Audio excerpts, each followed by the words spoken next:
Today for the lab of CellulariMagazine.it we test two music entry-level phones, the Nokia 5130 Express Music and the SonyEricsson W395.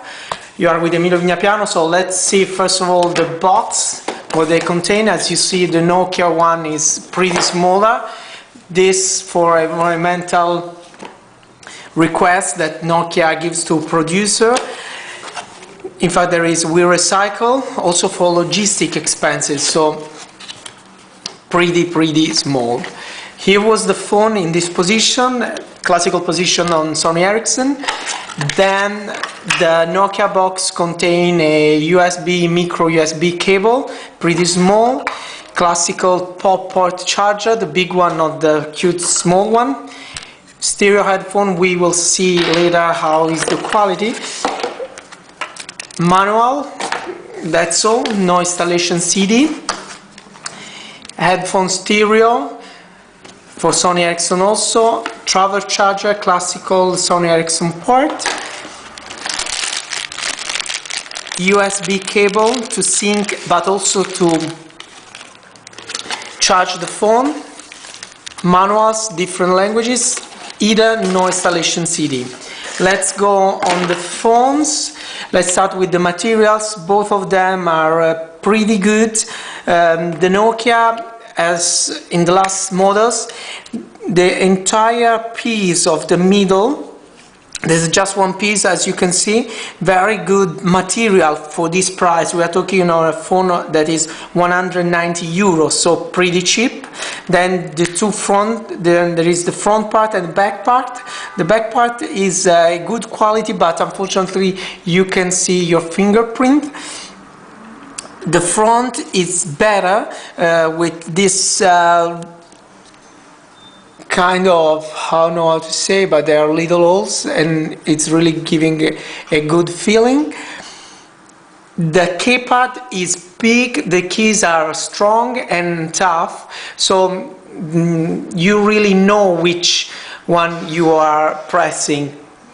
Also, if they are flat, there is a very good separation horizontally and vertically, so pretty good. As this is the S40 operating system 5.1 for this phone, two soft keys, 5-direction joypad, calling keys, and you have also dedicated music buttons that are at the beginning we thought that they were not in a very good position, also because to press them you have to do a position like that, because if you are like this or in this position, they are very tough to press because of the material that are up and down them.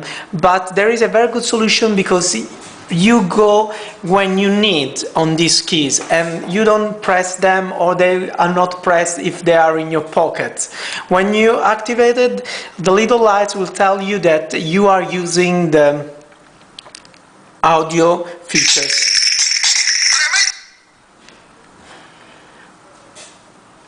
Balance of the volume, micro SD slot, 1 GB for both phones. On the SonyEricsson there is the M2, that is a smaller version of memory stick. Then a 3.5mm jack, so you can use your headphone. Micro USB slot just to sync, no way to recharge. You need the pop port, classical one. Camera 2 megapixel, just for MMS and email photos, no way to print them, they are not so good quality. The screen on both phones is a 2-inch with 262,000 colors, so very good. The Nokia one is less visible in the direct sunlight for the plastic that covered the display. Better front material for the SonyEricsson. There is this shape that is a kind of metal. The buttons are smaller, but they are not flat, so you can easily press them. It's very, very nice, the shape of the 5-direction joypad, as with your finger, when you go on it, you feel it that there is a difference. So where you have to press, there is a different where to press. 2 soft keys, button for calling. Unfortunately, the buttons for the music are in the 5-direction joypad, so sometimes when it's in your pocket with other stuff, you press them and you activate it also if you don't want. Cancel key and directly Walkman feature. The keypad is not so good as was in Nokia.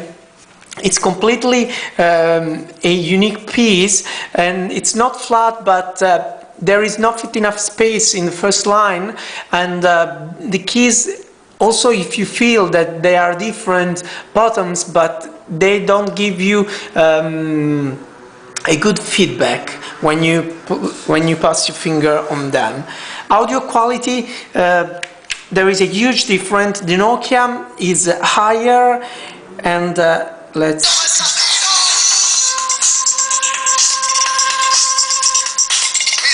but all the tones are mixed together, so there is not a very high quality definition. SonyEricsson has a better quality,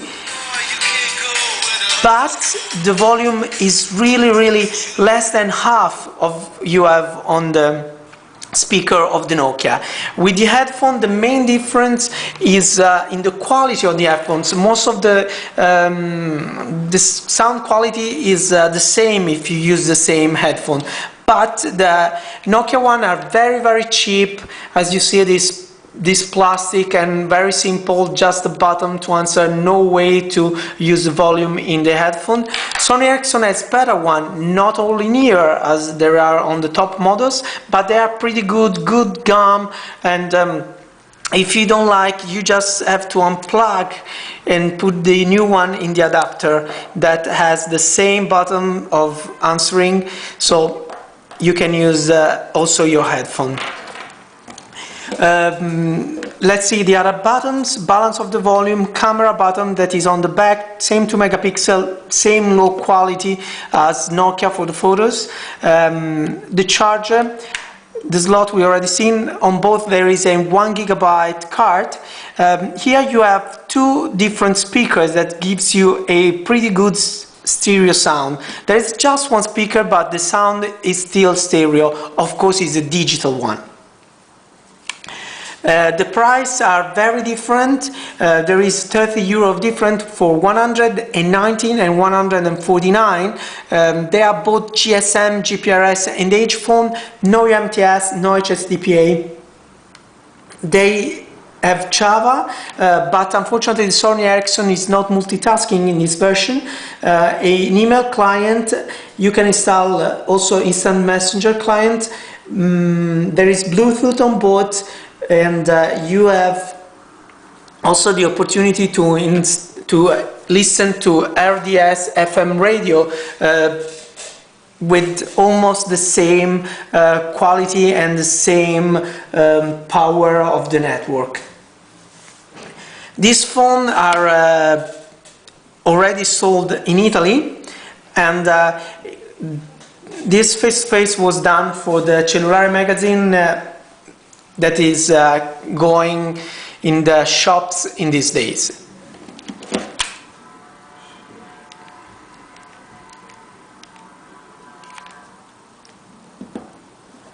Dimension really different also for the different shapes.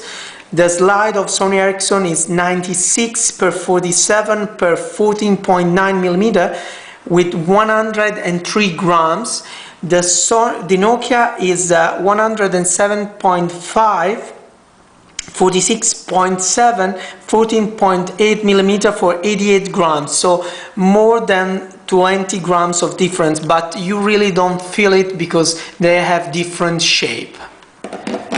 For CellulareMagazine.it, Emilio Vignapiano with the SonyEricsson W395 and Nokia 5130 Express Music.